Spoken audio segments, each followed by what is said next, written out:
Five girls are sitting on a bench to be photographed. Seema is to the left of Rani.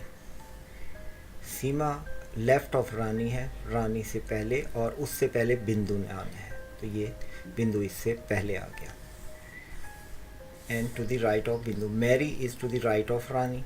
रानी और Rita is between Rani and Mary, तो इसलिए रानी के right पर Mary है और इसके दरमियान में रीटा आ गई है.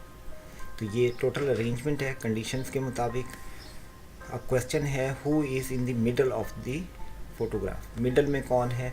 मिडल में रानी मौजूद है, जो कि ऑप्शन बी में दिया गया है, इसलिए इस क्वेश्चन का करेक्ट आंसर है ऑप्शन बी.